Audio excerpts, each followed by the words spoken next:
Capítulo 16. A vitória sobre o desânimo. Gostaria de compartilhar a respeito da vitória sobre o desânimo e o cansaço. Um dos desafios que todos nós teremos que vencer em nossa vida é o desânimo.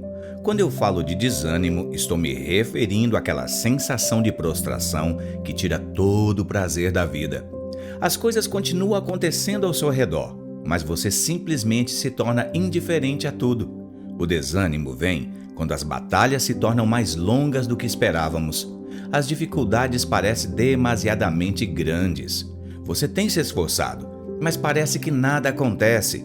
Você tem crido por um filho durante anos e ainda não ficou grávida. Tem lutado pelo seu casamento, mas as coisas parecem as mesmas. Você tem esperado por aquela promoção, para passar naquele concurso, pela libertação daquele vício, ou tem lutado por anos com uma enfermidade. Alguns esperam por um casamento e muitos estão cansados de tanta espera. Você tem sofrido pela fadiga da batalha, e o resultado tem sido o desânimo e o cansaço de alma. Paulo diz que não devemos nos cansar de fazer o bem, porque ao seu tempo ceifaremos. E não nos cansemos de fazer o bem, porque ao seu tempo ceifaremos, se não desfalecermos. Gálatas capítulo 6, versículo 9. Você tem feito a coisa certa, mas não tem visto resultados certos. Parece que tudo aquilo que fazemos não faz nenhuma diferença, mas o Senhor nos diz: não se canse, você vai colher. Quero encorajá-lo hoje, que o seu tempo da colheita está chegando. A exortação é para que não nos cansemos. Isso parece sugerir que o cansaço da alma, diferente do cansaço físico, é uma escolha. Nós nos permitimos ficar cansados quando deixamos que certos tipos de pensamentos encham a nossa mente.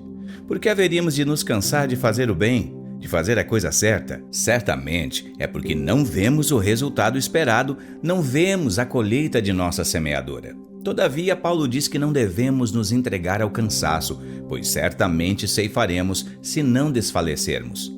Eis o problema: o que inicialmente era só um cansaço pode se transformar em desfalecimento e prostração se não for contido. Não deixe o desânimo levá-lo a desistir. Não permita que pensamentos negativos o removam da sua posição. Alguns dizem: já cansei de esperar por esse milagre. Estou desanimado demais para buscar essa bênção depois de todo esse tempo.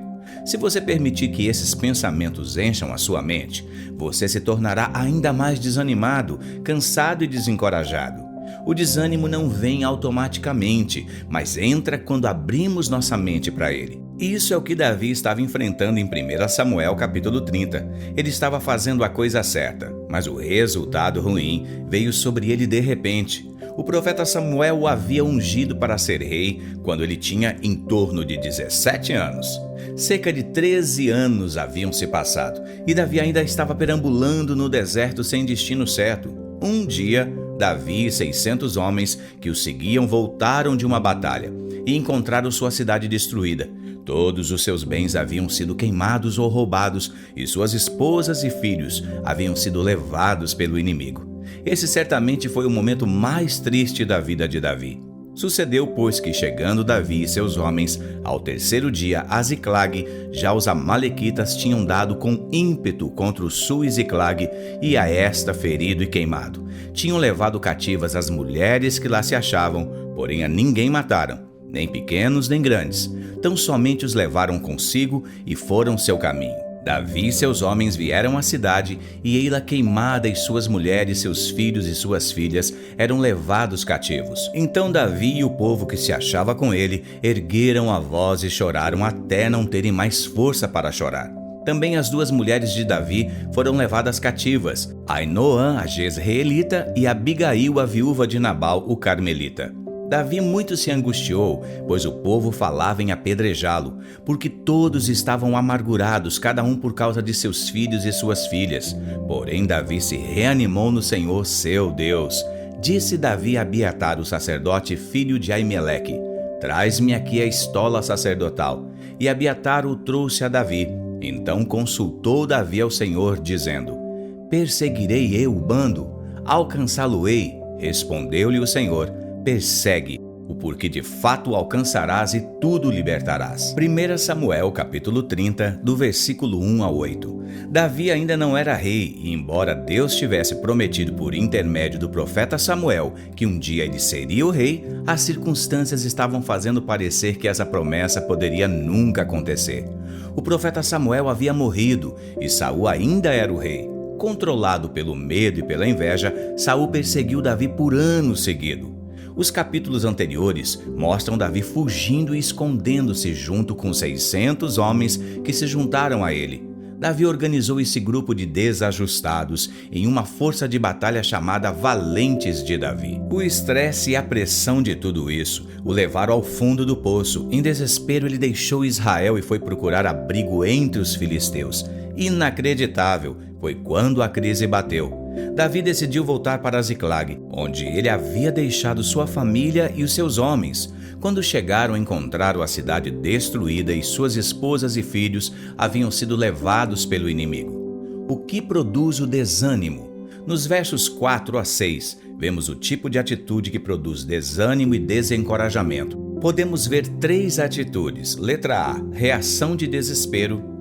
Esta é provavelmente a resposta mais comum na crise. Davi e seus homens choraram até não terem mais força para chorar.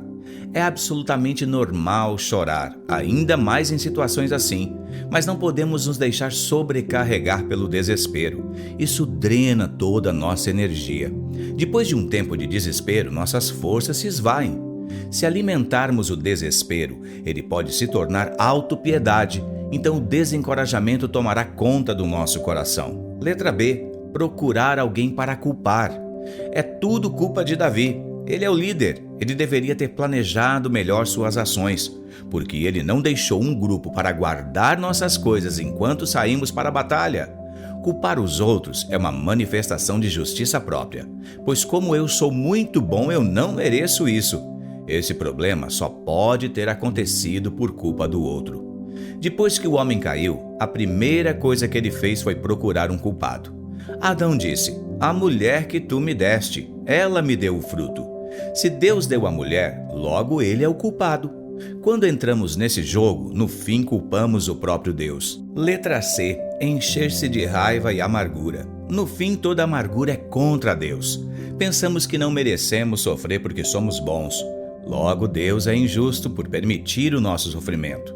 Mais do que todos, Davi poderia se encher de amargura contra Deus, mas ele não agiu assim.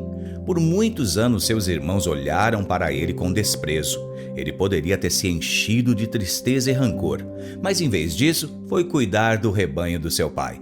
Ele cultivava uma atitude de fé e louvor em vez de amargura e ressentimento. Muitas vezes ele tocou sua harpa para que Saul se sentisse aliviado da opressão maligna. No entanto, como pagamento, Saul tentou matá-lo com a sua lança várias vezes.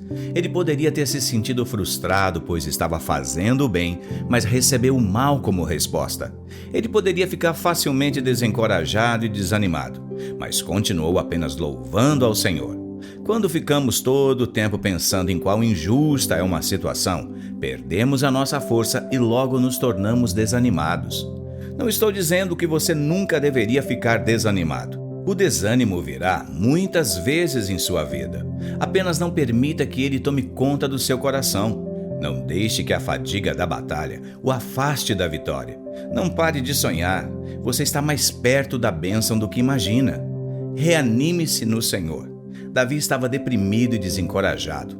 Penso que ele estava tentando dizer ao Senhor: "Este é o fim da linha. Estou cansado. Tenho feito a coisa certa por anos e nada acontece." Ele poderia ter desistido e esse seria o fim da história.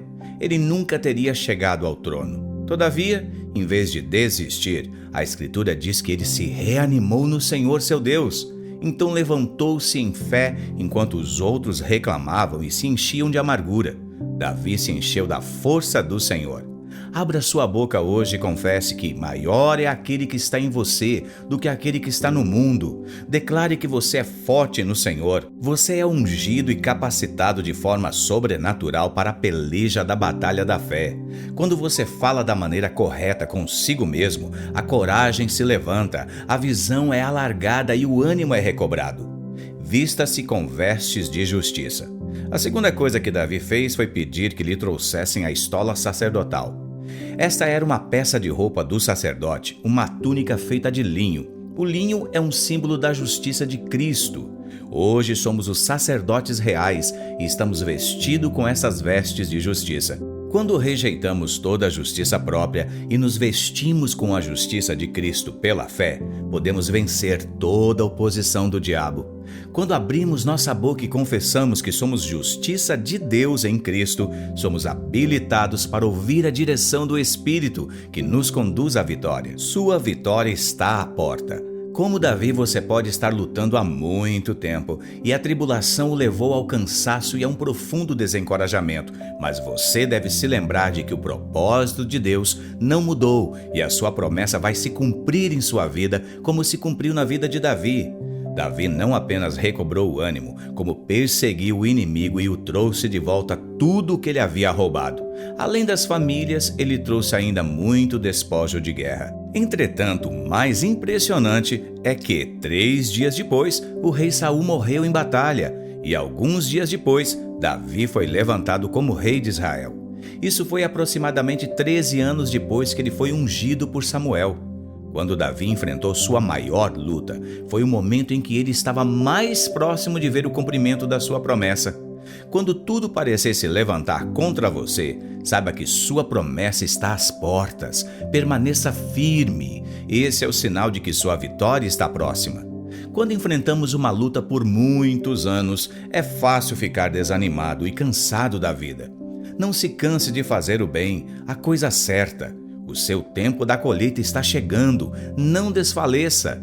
Durante aqueles 13 anos, Davi precisou lutar contra a fadiga, o cansaço e o desencorajamento. Essas coisas vão pressioná-lo também muitas vezes. No dia da luta, da frustração e da perplexidade, Davi chorou até não ter mais força, mas ele se levantou e se reanimou no Senhor. Faça isso agora mesmo. Não desista, a vitória está mais próxima do que você imagina.